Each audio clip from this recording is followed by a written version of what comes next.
Welcome in, everyone. This is Jordan with Ravens Flash Report, and this is the post-game reaction to the Ravens' 26-23 loss to the Las Vegas Raiders. And disappointing, catastrophic. There's a number of ways you could describe this game. There was a lot of things that happened that were good in this game that are obviously going to be overshadowed by the results of it. How the game was handled. Coaching decisions, again, still seem to be an issue with this Ravens team this year, and there's not a lot of positives that we can take from it. So we're going to do our best. I'm going to go through the game as it went, and we'll get into obviously how the game ended a little bit later on. So again, like last week, I do have some notes from the game. And to be honest, the first play of the game, the strip sack by Owe was phenomenal. Obviously, you'd love to see the Ravens recover that, but getting the strip sack, getting the pressure, finishing on the play was excellent to see from Odafe Owe. And we started to see some of the things that Chuck Smith was saying as he was talking so highly about him in the offseason. And then, again, even further on that play or on that drive, the first drive for the Raiders there, Travis Jones basically ends it when they're 3rd and 16. Travis Jones ends it with a tackle for loss. So a couple of huge plays for them from the defensive standpoint. And then when the Ravens get it, the first couple of drives, running the ball was a complete non-factor. I mean, it really the first half was just no rushing at all, or at least not any effective rushing. But 3rd and 8 on the first drive for the Ravens. We get our first big play of the game. Lamar hits Flowers deep down the sideline for 19 yards. Bateman was also open on that play, but obviously Zay Flowers sure-handed catches down the sideline. So that was good to see. What wasn't good to see was the very next play, 1st and 10. Lamar gets sacked by Max Crosby after McCary was just beat badly. And that, I won't say it set the tone for the game, but it certainly was concerning to see that McCary, as the starter for this game, was completely ineffective at stopping the bull rush from Max Crosby. So we do end up finishing up that drive by going up 3-0 with Tucker's field goal as it sort of stalled. But again, it sort of set the tone for how this game would go, unfortunately. The rest of the first half was not too exciting. Not too much happened, at least for the Ravens in a positive way. I think they ended the first half at 9-3. So, nothing too exciting there. We did see a second sack from Odafe Owe. See, these are the positive things that did happen in the game that we as fans are not going to necessarily remember, right? We're going to go back and you're going to look at the stats for this team, and you're going to see that Gardner Minshew was sacked 5 times by this Ravens defense. And Marlon Humphrey had the interception, but all these good things are going to feel negated by the outcome, by play calling down the stretch, by defensive lapses down the stretch. And it sucks because we've seen the Ravens do this before. There was a graphic that flashed up in the fourth quarter talking about how many 7+ leads that the Ravens have blown in the fourth quarter over the last several seasons. So this is not a one-game issue. This is a reoccurring issue. And from what we saw today, it comes down a lot to coaching decisions. It comes down to play calling and, yes, execution by the players, especially on the defensive side of things. We saw Marlon Humphrey again get beat quite often. But these are procedural issues that we're seeing with the Ravens, and it's not going away. It's not a one-game thing. So having said that, the run blocking at the start of the game in the first half was deplorable. There's no other way of saying it. And honestly, at halftime, I think Henry had maybe 4 yards So I know at one point he did have 3 rushing attempts for -4 yards, and then I think he had 5 rushing attempts for 7 yards. I think that's what he was at halftime, but if might have to be corrected. Um, Henry does, and well, let's get through the stats real quick. So Lamar does end the day 21 of 34, 247 passing yards. His average was a little bit better this game, but 1 touchdown, 1 interception, 2 sacks, final passer rating of 81.4. So he was at 103 for a while, but then that interception and the sack later in the game brought him back down. So Henry did at least lead in this game rushing the ball. He carried the ball 18 times for 84 yards and 1 rushing touchdown. He averaged 4.7 yards per carry, and that long run of 29, which was at the time was insane to see, right? It was so great to see him break out outside and run down the sideline. He stiff armed that Raiders player. I don't even know who it was at this point, but he stiff armed them into the next area code. It was great to see. And we have to remember that that is something that the Ravens did succeed at later in the game as far as running the ball, getting Derrick Henry going. Again, maybe the snap count in the first half for him was not there. We did see a lot of Justice Hill at the start of the game and in the first half, but in the second half, we did see a lot more Derrick Henry, and his usage went up, and it was much more appropriate usage as well. So he did have 18 carries for 84 yards. Lamar had 5 carries for 45 yards. Justice Hill 4 carries for 22 yards. Justice Hill also had that 14-yarder, which came before Derrick Henry's 29-yarder, and at that point was probably one of the most successful plays of the game. Wasn't necessarily the longest because of some of the pass plays, but getting into the receiving, Zay Flowers did lead the way, 7 receptions on 11 targets for 91 yards and a touchdown. So it was good to see his usage continue to stay active. But after that, I think Lamar actually did a good job spreading the ball around. But again, the usage was Derrick Henry running the ball, Zay Flowers receiving, and not much in between. Andrews was used more. He saw 5 targets, 4 receptions for 51 yards. Bateman, 3 for 40 and 40 yards.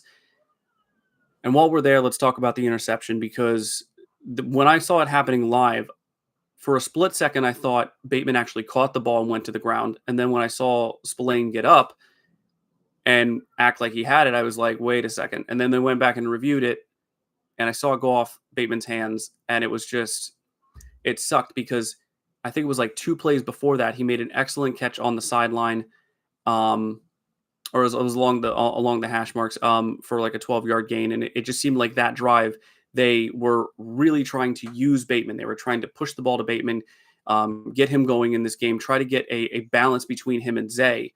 And I was worried that play, the interception, would sort of cripple that idea. And obviously with Bateman, he, the confidence issue, the connection with Lamar, the chemistry and all that, and the trust between them too, was a little bit, it was questionable. Likely finishes the day much less used than last time. 2 catches on 3 targets for 26 yards.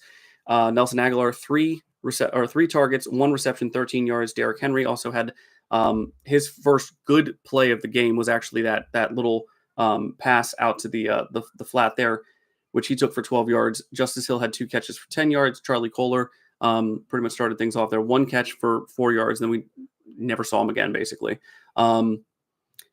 Tucker, 3 for 4, long of 48, 2 extra points, but I'm thinking we're gonna have to possibly have a conversation about Justin Tucker soon, because even when he missed the 53-yarder, and I mean, I've seen Tucker get frustrated, but he doesn't get dejected. He doesn't hang his head. He doesn't look like that typically. What you'll typically see Tucker do is when he misses it just off to one side or the other, he looks confused. He looks like he felt like he did everything right, and then something else affected it. But in that one, he literally looked like, again, defeated. So that's concerning to see, because confidence is so much. It's so important for kicking.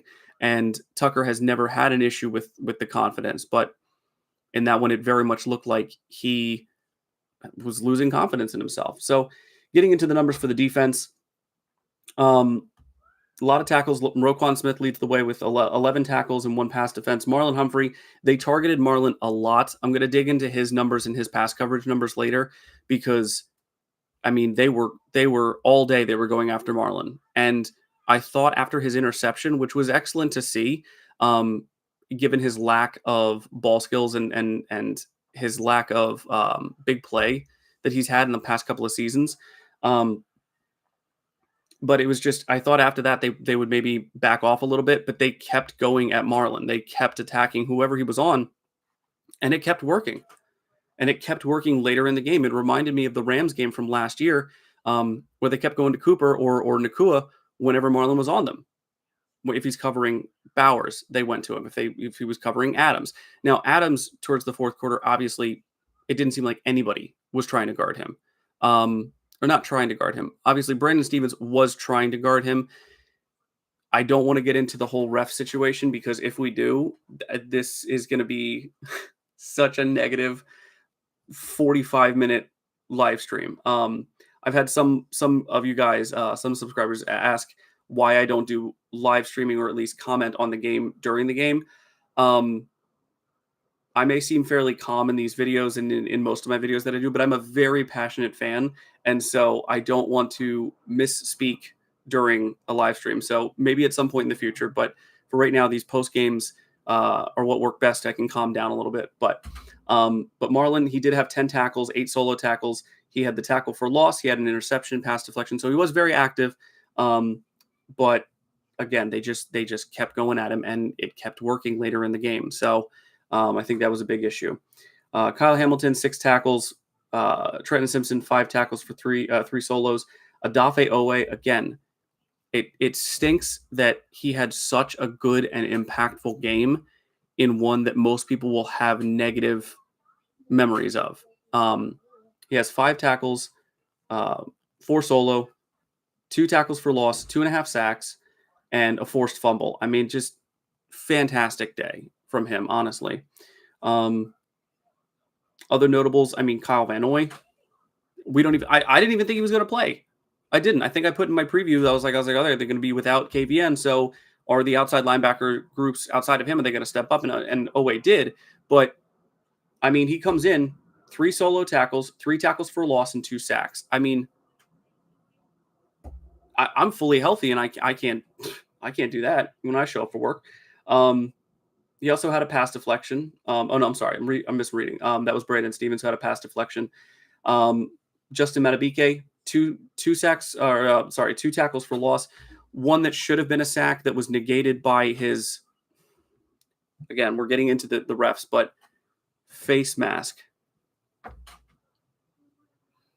Just like how Lamar Jackson wasn't hit out of bounds, right? I mean, I don't know what the league can do about it. Apparently nothing. Apparently it's just whenever the Ravens are playing, we have to just completely rip them open. And the Ravens don't help themselves in some cases. They will get a penalty called against the Raiders. I think there was like a total of, let me check. I think there was 3 penalties called against the Raiders, 10 for the Ravens. Now, were all 10 calls against the Ravens, were they not correct? No, some of them were correct. Some of them were correct, but it just feels like the ones that mattered, the ones that changed the flow of the game and they changed the momentum of the game or the drive, they sometimes were very flimsy calls or even just flat out incorrect calls. Even the announcers who on the game that I was watching, they were very much giving all the excuses in the world to the Raiders, which is a constant theme that we see against teams that face the Ravens. But it's really disheartening to see almost none of the calls that should be going our way because if it's being called correctly on both sides, even if it's incorrect, right? It's got to be called the same way on both sides of the ball. I mean, you end the game, we had 151 rushing yards. They had 27. Total yards, for the second week in a row, we had more total yards. We had 383 yards. The Raiders finished with 260 yards. 232 passing. They had 233. And we completely dismantled their rushing game. But lapses late in the game by our defense, allowing Devontae Adams and Brock Bowers to just absolutely destroy us for, first down after first down after first down. And I mean, again, the turnovers, right? I mean, the pick by Marlon didn't really amount to much in the grand scheme of things. The pick by Lamar was huge. Not only was it a touchdown for the Raiders, but it was a huge swing in the momentum of the game. The Ravens were moving the ball. They just had that good play, like I said earlier, to Bateman, and they were moving the ball, and they started to look like they were, they had the hot hand there. They were up by 10, and then immediately the script totally flipped after that interception, and the momentum switched after that. So, again, you can't, even if you have more yards, even if you have the momentum, things can flip just like that. We had more sacks. Lamar got sacked twice, and they were pretty bad sacks. I mean, again, the offensive line, it's weird. They looked better running the ball in the second half, but their pass blocking was, gone, basically. Lamar was running for his life. He was running for his life for most of the game, escaping pressure, doing amazing things. The crossbody pass to Zay Flowers, where he basically had to juke two guys inside the pocket and escape out to the right, throw across his body and complete to Zay Flowers. Again, on the stat sheet, it will come up as a pressure, I'm sure. But, if it's not Lamar Jackson making that play, who makes that play? And I think that's where a lot of fans that talk about how, I know Kevin Oestreicher from I'm forgetting the name of his podcast right now. Forgive me, but even the guys from 410 Sports Talk, they talk about it as well. The offensive line, their grade is affected by how good Lamar is at avoiding pressure. Right, the number of sacks that Lamar takes is much lower than what it would be if anybody else was under center there. Can you imagine Joe Flacco behind this line? Like, don't get me wrong, love Joe, but Lamar's getting like a second, maybe a second and a half after the ball is snapped before he's got somebody breathing down his neck. And I don't know what their plan is to fix that. I don't know if they have a plan.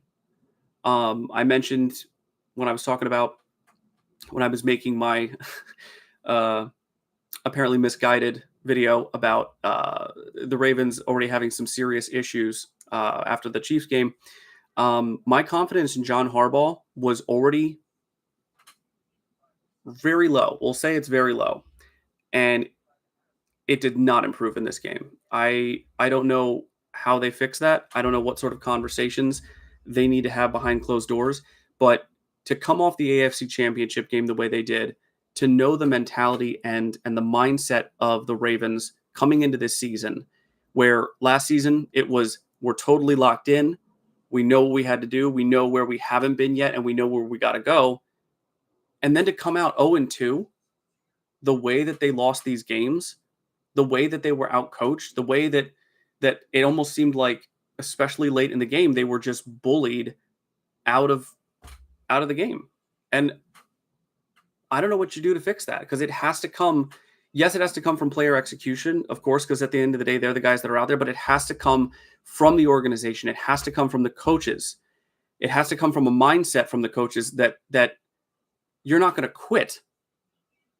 And I realized that in the Chiefs game, they were a toe away from, potentially tying that game. And then if they go for two, in my opinion, again, momentum is a thing. I think they win that game. But in this game, I don't know what happened to the Ravens' offensive and defensive mentality, because they just didn't have it at the end of the game. And it was hard to watch. I will say that. As far as play of the game,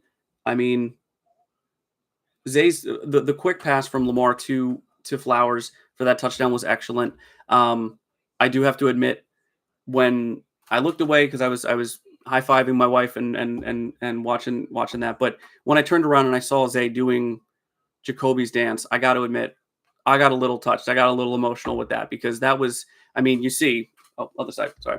You see Jacoby right here is my guy. And so that was really tough, but it was great to see, the fans and obviously also the players. I mean, even though I hated that Devontae Adams got that touchdown, him doing his own thing for Jacoby, it speaks to the impact that it has. It speaks to the brotherhood that these guys have as professional athletes, right? Like, we think of ourselves if you played, in high school or college and, any sport, whatever it is, or you're on any kind of team, you get that camaraderie and it's always an us versus them. And in the professional sports, especially with football, it was great to see, that sort of like it's beyond the team. It's about the person. It's about, the player and what they meant. So that was good to see. Going forward, I don't know. I mean, a lot of the things that they did do well were things that I wanted them to improve on. Like it's not unimportant that Derrick Henry rushed 18 times for 84 yards and a touchdown. That's not nothing. Zay Flowers, 7 receptions, 91 yards and a touchdown. And Mark Andrews had over 51 yards again, or I mean, for the first time this season, really. Bateman, even though he had that interception, he came back. He made a phenomenal grab, and so it's like the pieces are there. The players can execute, but it's just they need to figure out how to get it done because that's been their problem. They're in both of these games. They had the momentum even in both of these games at times, despite being down in the Chiefs game for most of the second half. And in this one, I don't know, because I don't know how you get more locked in than you were last year. If you're Lamar Jackson, if you're Mark Andrews, if you're, I mean, I don't know. I got nothing. I wish I could be in that locker room to get a sense, a feeling from not just the offense, but also the defense, because the defense, their collapse was much less expected for me. And that's not to say that I expect the offense to fail or whatever, but we've seen the offense for the Ravens basically fizzle out in games. And, they sort of either start out hot or they take a really long time to get going. So their inconsistencies, we are more used to as fans. The defense with their bend don't break, especially 5 sacks, a pick, like it was just so out of the norm to see them looking defeated, demoralized, exhausted, picked on, out-bullied again in the fourth quarter. So yeah, I mean, it is what it is at the end of the day. You have to give a shout out to Gardner Minshew, which is he's 2-0 against us over the last 2 seasons. I know before this week, and I said it in my preview game, I said, I'm not looking past Gardner Minshew. Guy's a gunslinger. He finished 30 of 38, 276 yards, better passer rating than Lamar. And with no run game, I mean, it was over 200 yards combined for Devontae Adams and Brock Bowers. Brock Bowers was 9 for 9 for 98 yards. Adams finishes the game 9 of 12 for 110 yards and a touchdown. So we got to be better. I did see before we started this that the Saints, I believe it was the Saints that were facing the Cowboys, and they pretty much blew them out. So that was, I mean, based upon what the Chiefs did, I'm sorry, not the Chiefs. Based on what the Saints did last week to the Carolina Panthers, I won't say it was super surprising, but Dallas is a good team. And this is the second week in a row that the Saints have posted 40-plus points on a team. So Dallas was inconsistent last year. They're going to be apparently inconsistent this year. But, I mean, Dak ended up throwing 2 picks. But, I don't know. I don't know how the Ravens are going to look after this game. I don't know what is going to be said in that locker room. But tough loss, tough break for the Ravens, but they did not do what they needed to do to win the game. So those are my ending thoughts. But for everyone out there, please like if you've enjoyed the live stream, subscribe if you're new, and stay safe out there. Go Ravens.